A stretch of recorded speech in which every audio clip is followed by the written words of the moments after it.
நமஸ்காரம். ஸ்ரீ ஹரே நமஹ. ஹரே ராம ராம ராம ஹரே ஹரே, ஹரே கிருஷ்ண கிருஷ்ண கிருஷ்ண ஹரே ஹரே. குரு பிரம்மா குருர் விஷ்ணு குருதேவோ மகேஸ்வரः, குரு சாக்ஷாத் பரபிரம்மா தஸ்மை ஸ்ரீ குரவே நமः. சாந்திரானந்தாவபோதாத்மகம் அனுபமிதம் காலதேசாவதிभ्यां நிர்முக்தம் நித்யமுக்தம் நிகமசதசகஸ்ரேண நிர்பாஸ்யமானம் அஸ்பஷ்டம் திருஷ்டமாத்ரே புனருரு புருஷார்த்தாத்மகம் பிரம்மதத்வம் தத்தாவத்பாதி சாக்ஷாத் குருபவனபுரே ஹந்த பாக்யம் ஜனானாம். சூரியஸ்பர்தி கிரீடமூர்ಧ್ವತಿலக प्रोद्भासि फालान्तरं कारुण्याकुलनेत्रमार्द्रहसितो लासं सुनासापुटं गण्डोद्यन्मकराभकुण्डलयुगं कण्ठोज्ज्वलत्कौस्तुभं त्वद्रूपं वनमाल्यहारपटल श्रीवत्सदीप्रं भजे. केयूराङ्गदकङ्कणोत्तम महारत्नाङ्गुलीयाङ्कित श्रीमद्बाहुचतुष्कसङ्गतगदा शङ्खारिपङ्केरुहां काञ्चित् काञ्चन काञ्चिलाञ्चितलसत् पीताम्बरालम्बिनीम् आलम्बे विमलाम्बुजद्युतिपदां மூர்த்திம் தவார்த்திச்சிதம். இன்றைய விசேஷம் என்ற தலைப்பில் நாராயண தினத்தை ஒட்டி இப்பொழுது நாம் நாராயண பட்டதிரியோட சரித்திரத்தையும் அவர் நாராயணியம் எழுதுறதுக்கு காரணம் என்ன, அந்த கிரந்தத்தை எதற்காக அவர் எழுதினார், அந்த நாராயணியத்தினுடைய மகிமை எல்லாவற்றையும் இன்று பார்க்கலாம். நாராயணிய தினம் அப்படின்றது ஒவ்வொரு வருடமும் மலையாள தேசத்தில் அவருடைய மலையாள கேலண்டரின்படி விருச்சிக மாதம் 28 கொண்டாடப்படுறது. அதுதான் நாராயணியம் தினம் அப்படின்னு சொல்லப்படுறது. இந்த நாராயண தினத்தை எல்லா பக்தர்களுமே கொண்டாடுறது வழக்கமாக இருக்குது. இப்போ எல்லா இதுலேயும் ஊர்லேயும் கொண்டாடுறோம். அதுபடி இந்த நாராயணியத்துக்கு அவ்வளவு மகிமை. என்ன மகிமை, இதை எழுதியவர் யார், அவர் எந்த காரணத்துக்காக எழுதினார்ன்றதை நம்ம இன்னைக்கு பார்க்கலாம். நாராயண பட்டதிரின்றவர் இந்த கிரந்தத்தை எழுதினார். அவர் 1560 அவர் பிறந்தார். அவருடைய பிறந்த வருஷம் 1560. அவர் மேல்பத்தூர்ன்ற கிராமத்தில் பிறந்தார். அந்த மேல்பத்தூர்ன்ற கிராமம், அதாவது திருநாவாயின்னு ஒரு திவ்ய தேசம் இருக்குது, வைணவ திவ்ய தேசம். அந்த திருநாவாயின்ற திவ்ய தேசத்துக்கு அருகில் அந்த மேல்பத்தூர்ன்ற கிராமம் இருக்குது. அந்த திருநாவாயின்ற இதில் திருநாமம் என்னன்னா நாவாய் முகுந்த நாராயணன் அப்படின்னு பேர். அந்த திருநாவாயில் எழுந்திருக்கிற இந்த பகவானை எம்பெருமானை சேவிக்கிறதுக்கு இவர் தினந்தோறும் அந்த கிராமத்துலேருந்து வர வழக்கம் உண்டு. அதுக்கு அந்த திவ்ய தேசத்துக்கு அருகில் தான் பாரத புழாய் அப்படின்ற ஒரு நதியும் ஓடுறது. அந்த நதி ரொம்ப விசேஷமானது. அந்த ஸ்தலத்தினுடைய வரலாறும் ரொம்ப விசேஷமானது. அந்த இதில் நவயோகி ஸ்தலம்னு இதுக்கு ஒரு பெயர் உண்டு. நவயோகி ஸ்தலம்னு ஏன் பெயர் வந்ததுன்னா, இங்கே 9 யோகிகள் தவம் இருந்து அவர்களுக்காக எம்பெருமான் இங்கே காட்சி கொடுத்தாராம். அதனால இதுக்கு நவயோகி ஸ்தலம் அப்படின்னு பெயர். அது மட்டும் இல்லை, இது தக்ஷிண காசி அப்படின்னும் சொல்கிறோம். ஏன் தக்ஷிண காசின்னு சொல்கிறோன்னா, இங்கே இந்த இடத்துல காசியில் போய் சாதம் பண்ணுற விசேஷம் இங்கே பண்ணினா, இதனால இதுக்கு தக்ஷிண காசி, காசிக்கு நிகரான ஸ்தலம்னால இதை தக்ஷிண காசின்னு சொல்கிறோம். இங்கேயே அங்கே போக முடியாதவெல்லாம் இங்கேயே சாதம் பண்ணலாம். அமாவாசை போன்ற நாளெல்லாம் திதி தர்ப்பணங்கள்லாம் பண்ணுறதுனா ரொம்ப விசேஷம். நாங்களும் இங்கே ஒரு வாட்டி போனோம். அப்போது ரொம்ப கூட்டமாக எல்லாரும் பண்ணிட்டு இருந்தோம். அமாவாசை தினத்தில் இங்கே ரொம்ப இது நிறைய பக்தர்கள் இங்கே பண்ணுறது ரொம்ப விசேஷமானது என்றும் நிறையா கூடியிருந்த மக்கள்லாம் பார்த்தோம். நாங்கள் அவ்வளோ ஜனக்கூட்டம். அதில் இங்கே அது மட்டும் இல்லை, இங்கே மும்மூர்த்திகள் ஸ்தலம்னு சொல்கிறான். ஏன்னா மும்மூர்த்திகள்னு பிரம்மா விஷ்ணு சிவன் சொல்கிறோம் இல்லையா, இதில் பிரம்மாவுக்கும் ஒரு சன்னதி இருக்குது, சிவனுக்கும் சன்னதி இருக்குது.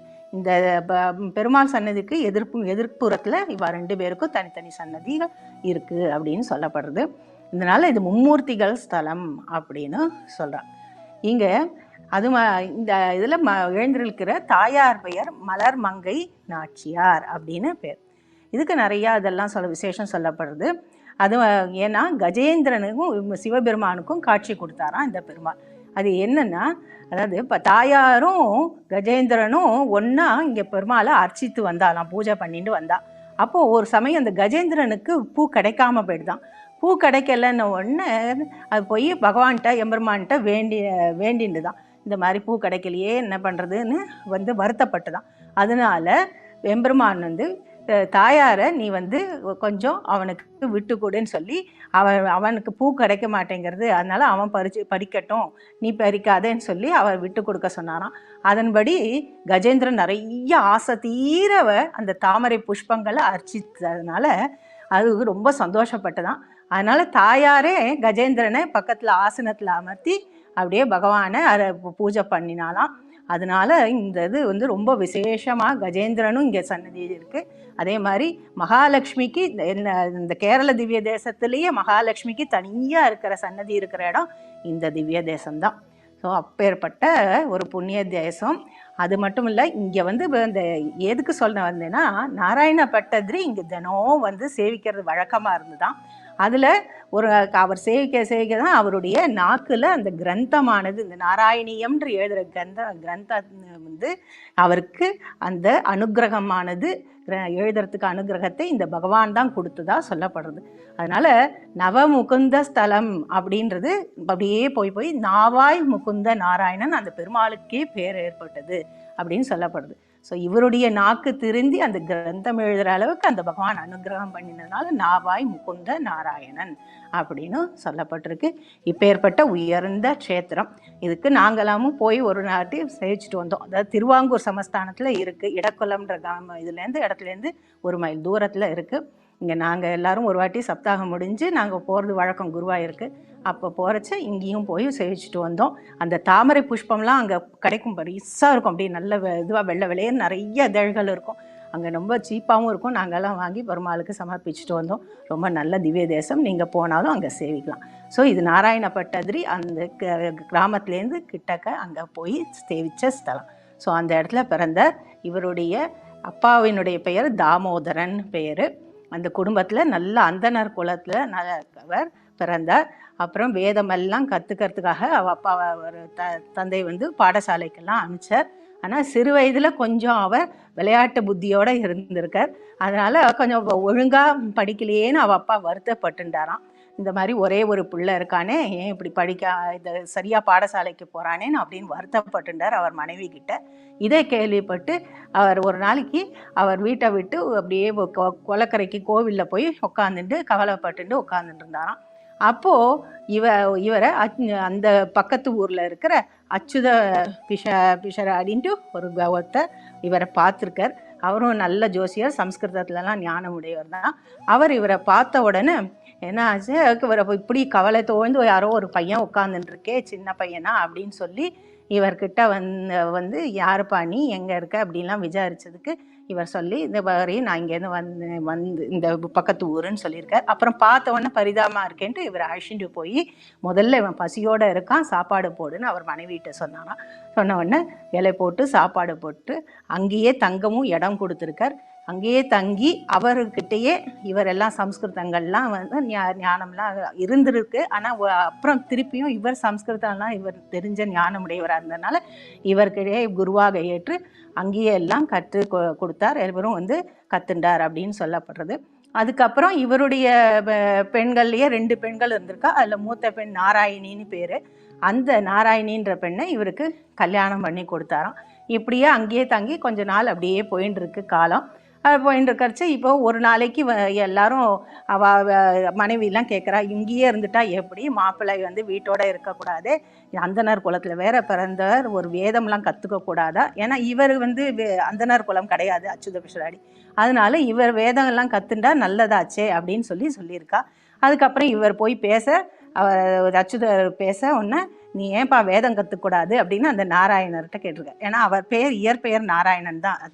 பட்டதிரிக்கு முன்னாடி நாராயணன் தான் அப்பா அம்மா வச்ச பேர். ஏன்பா நீ கற்றுக்க கூடாதா? வேதம்லாம் கற்றுண்டா வயிற்று பிழப்புக்காகவும் ஆகும், புண்ணியமும் கிடைக்குமே, வேதத்தை கற்றுக்கோ, பாடசாலை போ அப்படின்னு சொல்லியிருக்கார். சொன்ன உடனே இவர் வந்து நான் வேதம்லாம் பாடசாலை போய் நான் கற்றுக்க மாட்டேன், நீங்களே கற்றுக் கொடுத்தா நான் கற்றுக்கிறேன் அப்படின்னு சொன்னாராம் அவர்கிட்ட, அச்சுதர்கிட்ட. உடனே அவர் சொல்கிற, நான் கற்றுக் கொடுக்க முடியாதுப்பா, நான் அந்தனர் குலத்தில் பிறக்காதவன், நான் கற்றுக் கொடுக்கறது விதிப்படி தவறு, அதனால் ஊர்லாம் வந்து என்னை இது பண்ணும், தேசிப்பா என்னைய வந்து ஊரெல்லாம் பேசுவா, இந்த மாதிரி அந்த நிலா இல்லாதவன் கற்றுத்தரக்கூடாது, நீ அதனால் நீ பாடசாலை போய் கற்றுக்கோ அப்படின்னா, இவன் ரொம்ப பிடிவாதமாக நான் போக மாட்டேன், நீங்கள் கற்றுக் கொடுத்தாதான் கற்றுப்பேன் அப்படின்னு சொன்னாராம். அதற்காக வேற என்ன பண்ணுறது, நம்ம பொண்ணையும் கொடுத்துட்டோமே, பொண்ணோட வாழ்க்கையும் இதில் பின்னின்னு இருக்கிறதுனால என்ன பண்ணுறது அப்படின்னு தெரியாமல் இவர் என்ன பண்ணியிருக்கார், அச்சுதர் வந்து அவரே போய் வேதத்தை கற்றுண்டு ஒரு அந்தனர்கிட்ட கற்றுண்டு தினந்தோறும் சாயந்தரம் வந்து இவருக்கு கற்றுக் கொடுப்பாராம். அதன்படி இவர் ரொம்ப நல்லா கற்றுன்ட்டாராம். அப்படி ஒரு ஞானம், எப்படி அப்படியே ஸ்வரத்தோட அந்த குரல் வளத்தோட அப்படியே அக்ஷரம் நன்னா பிறகாமல் அவ்வளோ அக்ஷர சுத்தமாக அப்படி சொல்லுவாராம். இதை பார்த்து அவரே அதிசயிச்சு போயிட்டாராம். இப்படி ஒருக்கிட்டேருந்து கற்றுண்டு வேதம் ஃபுல்லாக அவருக்கு நல்லா கற்றுன்ட்டார். இப்படி இப்போ ஒரு நாளைக்கு கோவிலுக்கு போகிறார். அந்த கோவிலில் அங்கே வேத பாராயணம் நடக்கிறது. அவள் பாராயணம் பண்ணிட்டு இருக்கிறச்சே நடுவில் நிறுத்திடுறா. நிறுத்தின உடனே அங்கே இவர் நாராயணர், அதாவது நாராயண பட்டதிரியாக போகிறவர் அங்கே நின்றுட்டுருக்கார். நின்றுட்டு அவள் நிறுத்தின இடத்துலேருந்து இவர் அப்படியே மழை மாதிரி வருஷிக்கிற மாதிரி, மழை வருஷிக்கிற மாதிரி அப்படியே கடன்னு சொன்னாராம். இதை பார்த்துட்டு அந்த வேத கோஷ்டியிலேருந்து அத்தனை பட்டதிரிகளும் நம்பூதிரிகளும் இவரை பார்த்து அதிசயித்து போய் இவர் அப்புறம் பாராயணத்தில் இவரையும் ஒத்தராக சேர்த்துட்டாராம். இப்படி சேர்த்துட்ட உடனே இவருக்கு ஒரே சந்தோஷமாக எடுத்து அதை கொண்டு அதை வந்து குரு கிட்ட சொல்லணும்னு ஓடி வரார். அப்போ குரு அச்சுத பிராட்டி சொல்லணும்னு ஓடி வரச்ச அவருக்கு ஜுரம் வந்துடுறது, ஒரே கை கால்லாம் வெளிவந்து வாத நோய் வந்துடுறது. வாத நோய் வந்து கஷ்டப்பட்டுருக்கார். அதை பார்த்த உடனே இவருக்கு ரொம்ப வருத்தமாக போயிடுறது. அப்புறம் ஊரெல்லாம் வந்து இவரை தான் சொல்கிறார், இந்த மாதிரி அந்தனர் இல்லாத ஒருவர் வேதம் கற்றுக் கொடுத்ததுனால இந்த மாதிரி ஆயிடுத்து, வேதம் படித்ததும் தவறு, அவர் அந்தனர் இல்லாதவர், அவருக்கு இன்னொருத்தருக்கு வேதம் படிப்பிச்சதும் தவறு, அதனால்தான் இந்த மாதிரி வாத நோய் ஏற்பட்டதுன்னு எல்லாரும் பேசிக்க ஆரம்பிச்சுடுறா. இப்படி பேசின ஒன்று நாராயணர் கேட்டதுனால இதில் அவருடைய தவறு என்னன்னு இவருக்கு வருத்தம் வந்துடுது. குருவாயூரப்பா, நான் தானே, எனக்காக தானே அவர்கிட்ட நான் வேதம் கற்றுக் கொடுக்குங்கன்னு சொல்லி பிடிவாதம் பிடிச்சதுனால தானே அவர் கத்துண்டார், எனக்கோசரம் தானே அவர் கற்பிச்சார், அப்போ தண்டனை எனக்கு தானே கொடுக்கணும், என்னுடைய குருக்காக குருவுக்கு ஏன் கொடுக்குற, அந்த தண்டனை எனக்கு தானே கொடுப்பது நியாயம், இது என்ன இது நியாயம் இல்லாதது, எனக்கு கொடு, அவருக்கு கொடுக்குற அந்த வியாதியை எனக்கு குருவாயிருப்பான்னு கண்ணீர் விட்டு அப்படியே கதறி போய் நேராக போய் குருக்கிட்ட, அதான் அச்சுதர்கிட்ட போய் கெஞ்சரர், இந்த உங்களுடைய வியாதியை எனக்கு கொடுங்கோ, தத்தம் செஞ்சு கொடுங்கோ அப்படின்னு சொல்கிறார். அதுக்கு அவர் ஒத்துக்கவே இல்லை. ஏன்னா நீ சின்ன பையன், உனக்கு போய் வியாதியெல்லாம் தத்தம் செஞ்சு கொடுத்தா எல்லாரும் என்ன நினச்சிப்பா, ஒரு ஒரு சின்ன பையனுக்கு தன்னோட வியாதியை இந்த மாதிரி கொடுத்துருக்கானே, இப்படி கத்துன்றதுக்கு பலனா இவனுக்கு இந்த வியாதியை கொடுத்துருக்கானேன்னு சொல்ல மாட்டாளா அப்படின்னு கேட்குறார். இல்லை, உங்களுக்கு நான் குரு தட்சிணையாக கொடுக்கணும் இல்லையா, அந்த தட்சிணையாக நினைத்துக்கோங்கோ, உங்களுடைய அந்த நோயை, வாத நோயை எனக்கு தத்தம் செஞ்சு கொடுங்கோ, நான் சின்ன வயது தான், நான் மருத்துவர்கிட்ட காட்டி நான் சரி பண்ணிட்டுருவேன், உங்களுக்கு வந்து அந்த கஷ்டம் வேண்டாம் அப்படின்னு சொல்லி ரொம்ப மன்றாடி கேட்டதுனால அவர் அந்த வாத நோயை இவருக்கு தத்தம் செஞ்சு வருத்தத்தோடு தான் கொடுக்குற.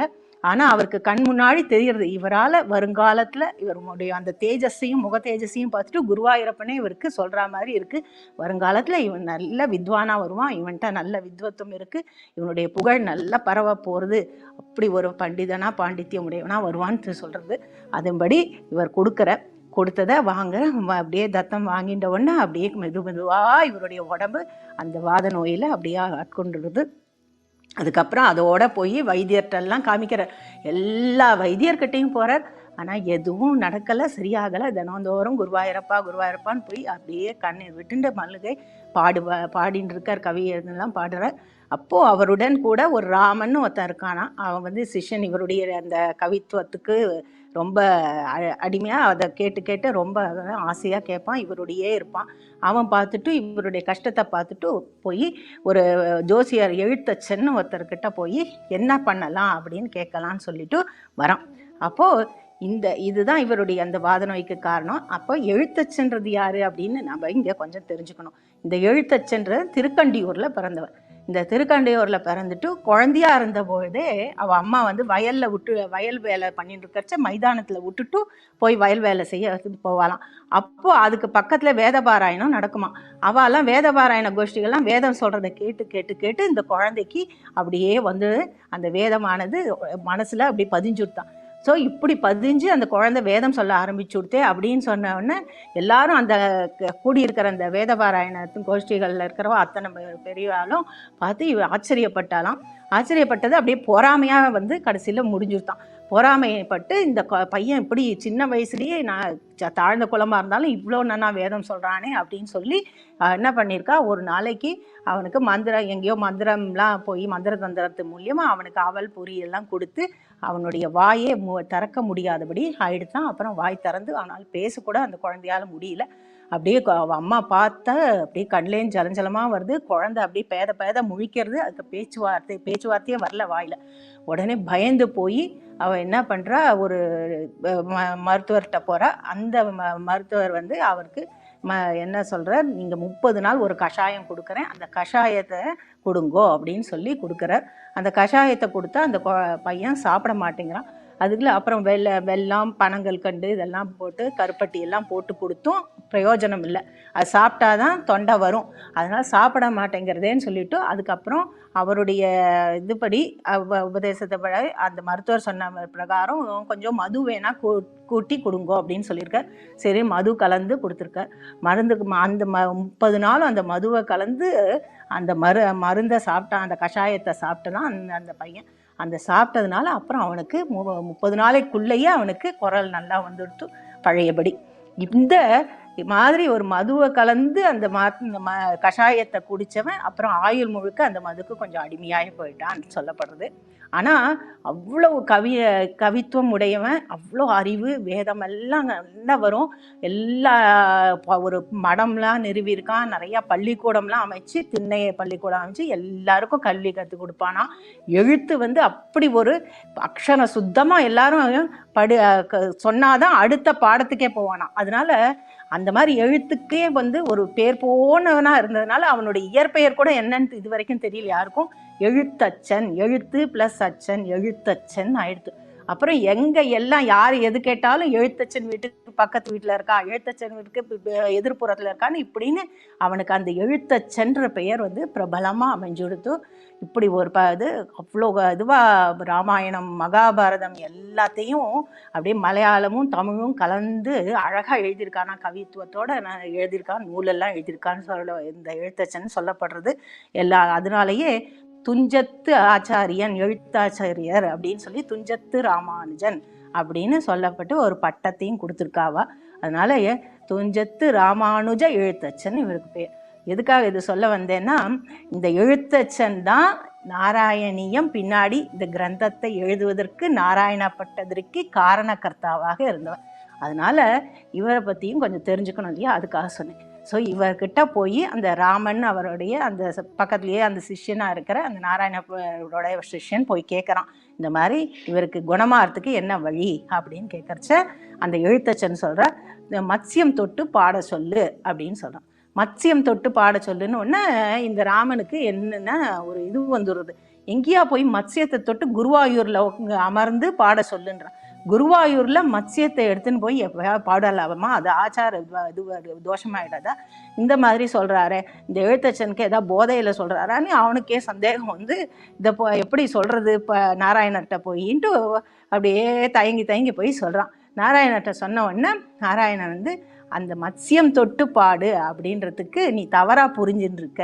மத்ஸ்யம் தொட்டு பாடுன்னா என்ன அர்த்தம்னா, மத்ஸ்யம்னா மீன். ஸோ மீன்னா மச்சாவதாரம், பகவானுடைய எடுத்த குருவாயூரப்பன் எடுத்த மத்ஸ்ய அவதாரம் தொடங்கி எல்லா அவதாரங்களையும் வரிசையாக பாடணும் அப்படின்னு இதுக்கு அர்த்தம் அப்படின்னு சொல்லி அவர் புரிஞ்சுண்டு அதுக்கப்புறம் அந்த குருவாயூர் கோவிலில் இவர் பாடணுன்ட்டு அந்த வாத நோய்க்கு இதுதான் வழி அப்படின்னு தெரிஞ்சுட்டாராம். அதுக்கப்புறம் மறுநாளைக்கு அவரை அப்படியே கூட்டின்னு போய் நல்ல புது வஸ்திரம் அணிவிச்சு அங்கே நாராயண சரஸ்வதி தீர்த்தம் ஆடி அப்படியே அவர் தூக்கி கொண்டு போய் அந்த நாராயண இதுக்கு குருவாயூரப்பன் சன்னதிக்கு வலது பக்கம், அதாவது அங்கேருந்து சன்னதியிலேருந்து அவர் எழுந்திருக்க சன்னதியிலேருந்து பார்த்தா வல பக்கமாக இருக்கும், அந்த திண்ணையில் போய் உக்காத்துறா. அன்னைக்கு அவர் நாராயணிய கிரந்தத்தை எழுத ஆரம்பிக்கிறார். ஆரம்பிக்கிறச்ச 26 வயசு அவருக்கு. அப்போது 26 வயசு 1586வது வருஷம் எழுதுகிறார். அந்த வருஷம் எழுத ஆரம்பித்த நாராயணியம் ஒரு நாளைக்கு 10 ஸ்லோகங்கள், அதாவது தசகம்னா 10. ஸோ ஒரு நாளைக்கு ஒரு தசகம் வீதம் 100 நாளைக்கு அவர் 1036 ஸ்லோகத்தோடு முடிக்கிறார். அதாவது கொஞ்சம் சில தசகங்களில் 1-2 கூட இருக்கும். ஸோ மொத்தம் இந்த நாராயணியம் அப்படின்னு இதுக்கு பெயர் சூட்டுறார். ஏன் நாராயணியம்னா இவர் பெயர் நாராயணன், இவர் பகவான் இவர் யாரை குறித்து பாடுறாரோ அவரும் நாராயணர். அதனால இந்த இவர் பெயரும் நாராயணன், அந்த இதுவும் நாராயணர் குறித்து பாடுறதுனால இந்த நூலுக்கும் நாராயணியம் அப்படின்னு பெயர் வைக்கிறார். இந்த நாராயணத்துக்கு இன்னொரு பெருமையும் உண்டு. அதாவது பாகவதத்தினுடைய சாராம்சம் தான் ஸ்ரீமன் நாராயணியம். பாகவதத்தில் 18,000 ஸ்லோகங்கள் இருக்கு இல்லையா, அந்த 18,000 ஸ்லோகங்களை சுருக்கி 1036 ஸ்லோகங்களாக இங்கே நாராயண பட்டதிரி நமக்கு அருளியிருக்கார். அது ஒரு விசேஷம் உண்டு நாராயணத்துக்கு. இப்படி இவ்வளோ அதுக்கு வாத நோயோடைய ஒரு இந்த மாதிரி 10 ஸ்லோகமாக 100 நாளைக்கு பாடின இந்த நாராயணியம் அவ்வளவு பெருமை வாழ்ந்தது. அப்படி பாடி முடிக்கிறது இதுதான் நாள் தான் இந்த நாராயணிய தினமாக நம்ம கொண்டாடுறோம். இப்போ இது எதுக்காக கொண்டாடுறோன்றது பார்த்தோம் இல்லையா, இது நாராயணியத்தினுடைய மகிமை என்ன அப்படின்றதையும் நம்ம தெரிஞ்சுக்கணும். இந்த நாராயணியத்தை பாடுறச்ச ஒரு நாராயண பட்டதிரி உட்காந்துட்டுருக்கார். உட்காந்துட்டு நேரம் குருவாயூரப்பனை சேவிக்க முடியல, ஏன்னா இவருக்கு வாத நோய் இல்லையா, உடம்பெல்லாம் வெளிக்கிறது, கழுத்தை அப்படியே அங்கேருந்து நம்ம பார்த்தா கூட தெரியும். இப்போ கூட அந்த பட்டயம் மாதிரி எழுதி வச்சிருப்பா, நாராயண பட்டதிரி நாராயணியம் எழுதிய இடம் அப்படின்னு செப்பில் செதுக்கி வச்சிருப்பா. நீங்கள் குருவாயூர் போனெல்லாம் தெரியும் வலை பக்கமாக. அப்போது அந்த இடத்துலேருந்து நீங்கள் குருவாயூரப்பனை சேவிக்கணும்னா முடியாது, ரொம்ப கஷ்டமாக இருக்கும்.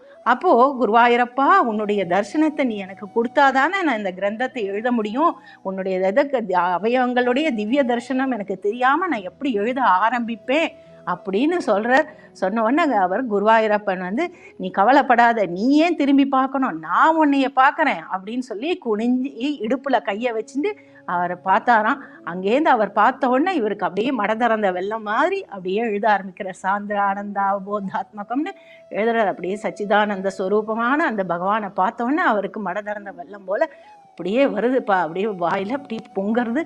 அப்படி எழுத ஆரம்பித்து ஒவ்வொன்றா இந்த நாராயணத்தில் என்னென்னா பெருமைன்னா இவரும் பகவானும் பேசி கொண்டதுனால இது ரொம்ப பெருமை. ஒவ்வொரு ஸ்லோகத்துக்கு போதும் முடிச்சதுக்கப்புறம் இது கரெக்டாக அப்படியா ஆமாவான்னு அவர் தலையாட்டுவாராம். ஸோ பகவானுக்கும் இவருக்கும் நடந்த சம்வாதம் அணுவாக பகவானை எம்பெருமானை ரசித்து அந்த குட்டி கிருஷ்ணரை அழகாக அப்படி ரசித்து அவர் எழுதினது சம்பாஷணையாக இதில் இருக்கிறதுனால இந்த நாராயணியத்துக்கு மகிமை ஜாஸ்தி. அது மட்டும் இல்லை, ஒரு சமயம் அதாவது எல்லா பதங்களும் பார்த்ததுனாலே உங்களுக்கு அதில் புரிஞ்சிடும். அந்த ஒவ்வொரு பதத்துக்கும் அவ்வளோ அழகாக அது என்ன அந்த பாவமோ அது அப்படியே அதில் தெரியும். இப்போ காளிங்க நர்தனம் அப்படின்னா அதவாரி நிகோரதரம் பணினம் திருதவாரியும் கிருதீர் பகவன் அப்படின்னு முடிச்சுப்பேன். அப்போது அந்த ஜதி அந்த டான்ஸ் ஆடுற மாதிரியே இருக்கும், அந்த நர்தனம் ஆடுற மாதிரியே அந்த காளியன் மேலே இருக்கும். அதே மாதிரி அழகாக அந்த ராசலீலா அப்படின்னா அந்த ஸ்ருங்கார ரசம் இருக்கும். அப்படியே தவவிலோ கனா கிருஷ்ணா கோபிகா ஜனா பிரமத சங்குலா கிருஷ்ணா பங்கஜேக்ஷனா அப்படியே அந்த நர்தன மாதிரி அழகாக எழுதியிருப்பார். அதே இது இதுவாக இருந்ததுன்னு வச்சுக்கோங்க, ஏதாவது பதம் இந்த மாதிரி இருக்கிறது, அதுக்கப்புறம் ரொம்ப அப்படியே பகவானுடைய அந்த ஆவேச அவதாரம் அந்த மாதிரிலாம் இருந்ததுன்னா நரசிம்ம அவதாரத்தில் என்ன பண்ண போகிறோம், எப்படி நரசிம்மா உன்னுடைய நரசிம்மமூர்த்தியோடைய பிரபாவத்தை எப்படி நான் எழுதுவேன் அப்படின்னாராம். அன்னைக்கு கார்த்தால போய் உட்காந்துக்கிறாராம். அப்படியே தூணை பிளந்து கர்ஜனையோட நரசிம்மர் கர்ஜிக்கிறாராம். அதை பார்த்தோன்னே ஸ்தம்பே கட்டையதோ ஹிரண்ய கிருஷிபோக கர்ணோ மகாச்சூர்ணயன் அகோர்ண ஜெகதண்ட கண்ட குகரோ கோரஸ்தவா பூதிரவகன். அப்படியே குகை மாதிரி அந்த வாய் கண்கள்லாம் அப்படியே சுருள்றது. அப்படியே அந்த சிங்க முகம் அப்படியே முன்னாடி வந்து நின்று தான் அப்படியே எழுதிட்டாராம். அப்படி ஒரு இதுவாக இருக்கும். நளினமாக அப்படியே கல்யாணம்னா அதுக்கேற்ற மாதிரி அழகாக வரும். அதே இது கிருஷ்ணர் அவதாரம் நடக்கிறதா அப்போ அழகான ஆனந்த ரூப பகவன் ஐ தேவதாரே பிராப்தே தீப்த பவதங்க நிரீயமானை. அப்படியே அழகாக ஆனந்தம் பொங்குற மாதிரி கிருஷ்ண ஜன்மத்தை எழுதியிருப்ப. அதே மாதிரி கல்யாணம்னா பலசமேத பலானுகதோ பவான் அப்படின்னு சந்தோஷமாக வரும். இப்படி ஒவ்வொன்றும் எல்லாமே அந்த பாவத்தோட அவருடைய அந்த பதங்கள் போட்டு அப்படியே அனுபவிச்சாது நிஜமாக பகவானே நேரில் அப்படி தத்ரூபமாக அவருக்கு பிரத்யக்ஷமாக அவருக்கு உள்ள அப்படி பேசுகிறார். அப்பேற்பட்டது இந்த நாராயணியம். அது அழகாக அவர் வந்து ரொம்ப உருக்கி பாடி அந்த முடித்த பொழுது அப்புறம் கடைசியில் அவருக்கு அந்த 1000 நாள் அந்த கடைசி 1000 ஸ்லோகத்தை முடிக்கிறச்ச இந்த 100வது நாள் அவருக்கு பகவான் அப்படியே பிரத்யக்ஷ தரிசனம் கொடுத்தாராம். இந்த அப்படியே அக்ரே பஷ்யாமி தேஜோ அப்படின்னு ஆரம்பிக்கிறார். அப்படியே முன்னாடி பகவான் நிற்கிறார். அக்ரே பஷ்யாமின்னா எதிர்க்க அப்படியே பகவானை பார்க்குறார். அப்படியே ஸ்வரூபத்தை பார்க்குறார்.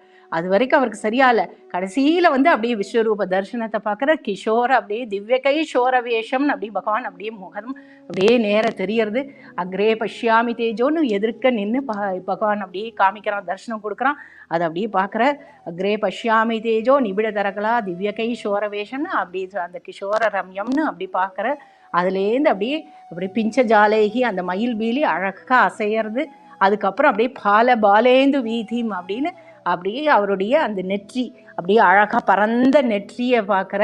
அதுக்கப்புறம் சஞ்சல ப்ரூவிலாசைகின்னு அழகான அந்த நேர்த்தியான அந்த வளைந்த புருவங்களை பார்க்குற. அதுக்கப்புறம் அப்படியே அப்படியே தாமரை போன்ற அவருடைய கண்கள் அழகா தெரியறது தரிசனத்துல. அப்படியே கண்களை பார்க்குறார். கண்களை பார்த்த உடனே அப்படியே கபோலத்துல அந்த மக்கர குண்டலங்கள் அப்படியே அசைஞ்சு வருது. கர்ண பாஷாஞ்சித்த மக்கரமணி குண்டல துவந்த தீபரம்னு அப்படியே வந்து ஆடி ஆடி அசைஞ்சு அந்த கன்னத்துல வந்து கபோலத்துல இடிக்கிறது. அழகான அந்த மக்கர குண்டலங்களை பார்க்குற. குண்டலத்தை பார்த்தோன்னா உத்துங்கோ லாசிநாசம்னு அவருடைய நேர்த்தியான அழகான அந்த மூக்கு அப்படியே பார்க்கறச்சு அப்படியே அந்த இது மாதிரி தும்பப்பூ மாதிரி அந்த மூக்கு இருக்கு. அதுலேருந்து கீழே வந்து உண்மையில தந்த பங்கி ஸ்புரதரணத்தர சாயபிம்பாதரந்தம்ன்று அவருடைய அந்த கோவை பழம் போன்ற உதடுகள் அந்த அதுக்குள்ள அப்படியே அரிசி பல் மாதிரி அப்படியே வெளுப்பா அவரே காயாம்பூ நிறமா அதில் அந்த வெளுப்பா அந்த பற்கள் தெரியறது. அப்படியே பார்க்கறதுக்கு அப்படி ஜொலிக்கிறது. அந்த பல் அழகா அப்படியே வரிசையா இருக்கு, அரிசி மாதிரி இருக்கு கோவை பழம் போன்ற உதடுகள். அப்புறம் மந்தஸ்மிதம் மதுரதரம்னு வக்திரம் அவருடைய வாய் அழகான சிரிச்ச அந்த மந்தகாசமான அந்த அவருடைய திருவாய். அதுக்கப்புறம் அங்கேருந்து கீழே இறங்கினா கண்டதேசம் அப்படியே சங்கு போன்ற கழுத்து. அப்புறம் பாகுத்வந்தம்னு அவருடைய 2 திரண்ட தோள்கள், அதில் தோல் வளையங்கள்லாம் இருக்குது. அப்புறம் ரத்னோஜ்வல வளையபிருத்தம் நிறைய தோல் வளையங்கள்லாம் போட்டுருக்கார், அங்கிகள்லாம் போட்டுருக்கார். அதுக்கு கீழே வந்தால் வேணுநாளின்னு வேணுகானம் கையில் வேணு வச்சுட்டு வாசிச்சுட்டு இருக்க.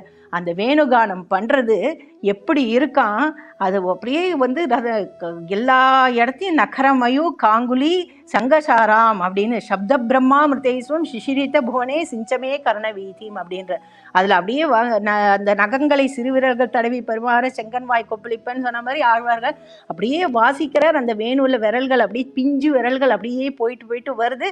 அதுலேருந்து அமிர்தம் மாதிரி அந்த புல்லாங்குழல் நாதம் வருது. அது தாரதாரையாக பொங்கி அப்படியே இந்த உலகத்தையே நினைக்கிறதான், அப்படியே குளிர்ச்சியாக நினைக்கிறது. காதுலேயும் அப்படியே வந்து விழச்ச அப்படி நினைக்கிறச்ச அப்படியே மனசெல்லாம் குளிர்றது. இப்படிப்பட்ட ஒரு அமிர்ததாரை மாதிரி உன்னுடைய புல்லாங்குழல் நாதம் குருவாயிரப்பா அப்படின்ற.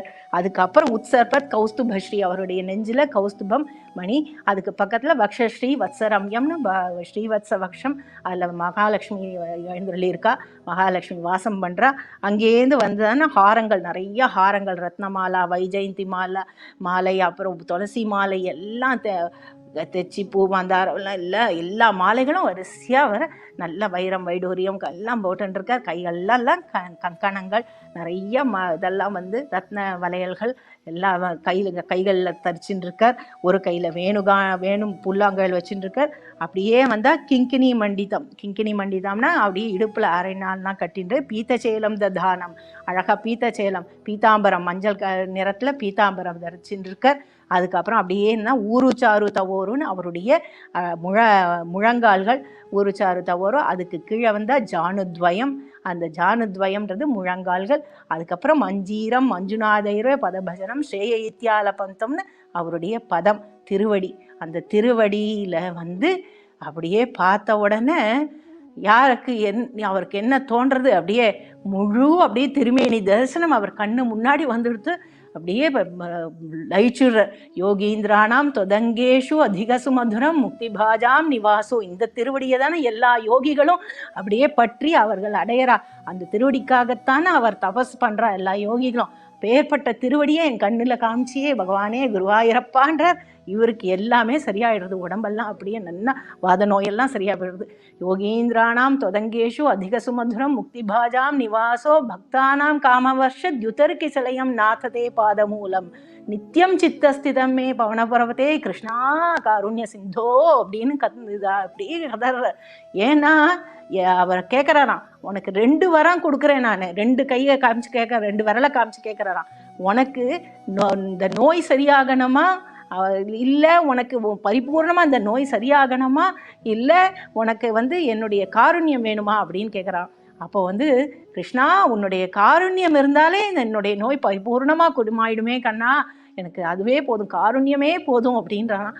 அதுக்காக தான் அந்த வரி அப்படி ஒரு உருக்கமாக 3 தடவை சொல்கிறது வழக்கம். நித்தியம் சித்தஸ்திதமே பவனபுரபதே கிருஷ்ணா காருண்ய சிந்தோ, நித்தியம் சித்தஸ்திதமே பவனபுரபதே கிருஷ்ணா காருண்ய சிந்தோன்னு இழுத்து சொல்வா.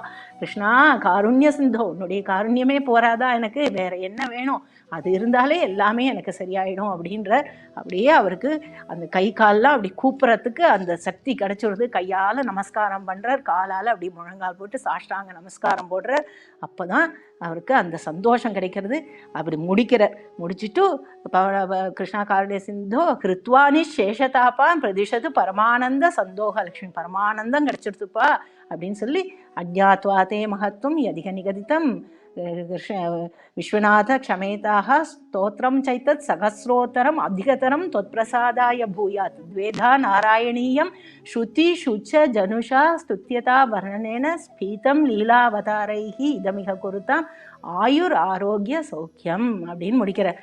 இதை எவன் ஒருவன் ஸ்மரிக்கிறானோ, ஸ்ரவணம் பண்ணுறானோ, கீர்த்தனம் பண்ணுறானோ அவர்களுக்கு எல்லா பலன்களும் கிட்டும். இதில் இல்லாத இதுவே கிடையாது, நற்பலன்கள் எல்லாமே இதில் கிட்டும். இல்லாத இது விஷயம் எல்லாத்துக்கும் சொல்லியிருக்காரு. இதில் அத்தனை பலன்களையும் சொல்லியிருக்காரு. இதில் வித்யாலாபம், அப்புறம் குடும்பத்தில் சௌகரியமாக நல்ல ஒற்றுமை கிடைக்கணுமா அதுக்கப்புறம் விவாகம் நடக்கிறதுக்கு, புத்திரபாகியம் கிடைக்கிறதுக்கு, இப்படி எல்லா சக்கல சௌபாகியங்களும் இதில் இருக்கிற அம்பரீஷ சரித்தமோ, துருவ சரித்தமோ, பிரகலாத சரித்தமோ, அஜாமிலா உபாக்கியானமோ எல்லாமே ரொம்ப விசேஷமானது. எல்லாம் அப்படி ஒரு இது மகிமை உடையது. அமாவாசை, பௌர்ணமி, ஏகாதசி போன்ற தினங்கள், பிரதோஷ காலங்கள்லாம் சொன்னால் ரொம்ப விசேஷமானது.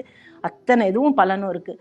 ஆனந்த ரூபபகன்னு அந்த இது கிருஷ்ண ஜனனத்தை படித்தா அவர்களுக்கு கண்டிப்பாக புத்திர பாகியம் கிடைக்கும் அப்படின்றது கூடான பலன். எங்கால வந்து நாங்கள் இது பண்ணுறச்ச சப்தாகம் படிக்கிறச்ச நிறைய பேர் வேண்டின்னு இருக்கா. அடுத்த வருஷம் அவள் குழந்தைகளுக்கெல்லாம் பிள்ளை பொண்ணுகளுக்கெல்லாம் குழந்தை பிறந்திருக்கு. அப்புறம் அவள் வந்து அந்த நெல்தானம் பண்ணி நிறையா பேருக்கு எல்லாம் ஸ்வீட்டெல்லாம் கொண்டு வருவாள்.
மாதிரி அது யாருக்கு என்ன வேணுமோ குடும்பத்தில் யாருக்காவது கல்யாணம் நடக்கணுமா அதுபடி நடந்திருக்கு. அதனால் பகவான் அவர் கண் கூட அதெல்லாம் அப்படியே அனுகிரகம் அவர் இந்த இதில் கலியுகத்துக்கு கண்கண்ட தெய்வமாக குருவாயூரப்பன். எல்லாருக்கும் எல்லாம் முக்கியமாக வியாதி பரிபூர்ணமாக எதுவாக இருந்தாலும் ஸ்ரத்தையாக யார் சேவிக்கிறாளோ, என்னுடைய பர்சனலாக எனக்கும் அது அனுபவம் இருக்குது, நிறைய பேருக்கு அனுபவம் இருக்குது. அதனால் எந்த வியாதியானாலும் நம்ம பகவான்கிட்ட பக்தியாக ஆத்மாத்மா பண்ணால் வியாதியானது பரிபூர்ணமாக குணமாகும். இது சத்தியம். அதுதான் ஸ்ருதி சுச்ச ஜனுஷா ஸ்துத்தியதா வர்ணனேன ஸ்பீதம் லீலாவதாரைஹி இதமிக குருத்தாம் ஆயுர் ஆரோக்கிய சௌக்கியம் அப்படின்னு முடிக்கிறார். முன்னாடி ஹந்த பாகியம் ஜனானான்னு ஆரம்பிக்கிற, கடைசியில் ஆயுள் ஆரோக்கிய சௌக்கியம். ஆயுளும் கொடுக்கும், ஆரோக்கியத்தையும் கொடுக்கும், சௌக்கியத்தையும் கொடுக்கும். ஸோ அப்படின்னு முடிக்கிறார். நீ அப்பேற்பட்ட மகிமை உடையது இந்த நாராயணியம். எங்கே யார் எந்த இடத்துலையும் இந்த நாராயணியம்ன்றது இதுவரைக்கும் இன்னும் வரப்போகும் காலங்களிலும் எப்படி ராமாயணம் இருக்கோ மகாபாரதம் இருக்கோ அதே மாதிரி இந்த நாராயணியத்தினுடைய பெருமையும் இந்த கடல் இருக்கிற வரைக்கும் சரி, மலை இருக்கிற வரைக்கும், இந்த உலகம் இருக்கிற வரைக்கும் அழியவே அழியாது. எப்பொழுதும் இன்னும் தொட்டு இருந்துகிட்டே தான் இருக்கும். குருவாயூரப்பன் நாராயணனுக்கு அவருடைய பிரத்யக்ஷ தரிசனத்தை கொடுத்ததோடு மட்டும் இல்லாமல் பட்டத்ரி என்னும் பெயரில் இன்று முதல் நீ வழங்கப்படுவாய் அப்படின்னு பட்டத்தையும் கொடுத்தாராம். அந்த நாள் முதற்கொண்டு தான் அவருக்கு நாராயண பட்டத்ரி அப்படின்னு பெயர் ஏற்பட்டதுன்னு சொல்லப்படுறது. இப்படி பகவான் மூலியமாகவே அவருக்கு பட்டம் கிடைச்சது தான் இதனுடைய விசேஷம். அது நாராயண பட்டத்ரின்னு அன்று முதல் அவர் வழங்கப்பட்டார் அப்படின்னு சொல்லியிருக்கு. அது மட்டும் இல்லை, இந்த பிரபஞ்சம் முழுவதுமே பகவானுக்கு தான் சொந்தம். அது அப்படி இருக்கிறச்ச அந்த ஊரில் மலையாள தேசத்தில் எல்லா இடமும் எனக்கு சொந்தம் என்றாலும் நாராயண பட்டத்ரியே நீ அமர்ந்து பாடின இந்த இடம் மட்டும் உனக்கு மட்டுமே சொந்தம் அப்படின்னு பட்டயமும் எழுதி கொடுத்தாராம். அந்த முதற்கொண்டு அந்த இடமும் அவருக்கு சொந்தமாக, இப்போ எல்லா இடமும் பகவானுக்கு சொந்தம்னாலும் அந்த இடம் மட்டும் அவருக்கு சொந்தம் அப்படின்னு எழுதப்பட்டு கொடுத்துருக்கு. அது இன்றைக்கும் பார்க்கலாம் நம்ம போனால் குருவாயூரில். பெயர்பட்ட விசேஷமானது இந்த நாராயணியம். அதை நாராயண பட்டதிரி எழுதி முடித்து பகவத் அருளால் அதை அவருக்கும் வாத நோய் சரியாகுது. அதுக்கப்புறம் பல ஆண்டு காலம் அவர் வாழற இந்த குருவாயூரப்பன் பெருமையையும் புகழையும் எல்லா இடங்களிலும் பரப்புறாராம். அதை பரப்பிட்டு அப்புறம் அவர் மூகாம்பிகை கோவிலில் போய் அங்கே யோக நிலையில் தபஸ் பண்ணுறார். அதுக்கப்புறம் எல்லா யாத்திரையும் போகிறார். வட யாத்திரையெல்லாம் வட தேசத்துக்கெல்லாம் போகிறார். துவாரகா, பத்ரி, அப்புறம் பண்டரிபுரம், பத்ரி, பூரி அதெல்லாம் போயிட்டு அவர் எல்லாம் பல இடங்களுக்கெல்லாம் போய் பகவானை சேவிச்சுட்டு அதுக்கப்புறம் அவர் சமாதி அடைந்து அவர் அவருடைய பதத்தை, நாராயணனுடைய பதத்தை அடைகிறான்றது இந்த சரித்தம். பெயர்பட்ட இந்த சரித்தத்தை எவரொருவர் கேட்கிறார்களோ, யார் ஒருவர் சொல்கிறாரோ, யார் ஒருவர் சேவிக்கிறாளோ இந்த நாராயணியத்தையும் நாராயண பட்டதிரியோட சரித்திரத்தையும் கேட்கறதுக்கும் அப்புறம் நாராயணியத்தை பாராயணம் செய்வதும் எல்லா நற்பலன்களும் கிடைக்கும். முக்கியமாக ஆயுள் ஆரோக்கியம் சௌக்கியம்ன்றது கண்டிப்பாக எல்லாருக்கும் கிடைக்கும். இது சத்தியம் அப்படின்னு சொல்லப்பட்டிருக்கு. எல்லாரும் இன்றைய தினம் இந்த நாராயணியம் டேல அவரவர்களுக்கு தெரிந்த வரையிலும் சேவித்து பகவானை பிரார்த்தித்தாலே போதும், உங்களுக்கு எல்லா நல்ல அருளும் கிடைக்கும். இதை நான் பகவானை பிரார்த்திக்கிறேன். இதோட என்னுடைய உரையை முடித்துக்கிறேன். ரொம்ப நன்றி, வணக்கம். லோகா சமஸ்தா சுகினோ பவந்து. ராதே கிருஷ்ணா. நாராயண நாராயண.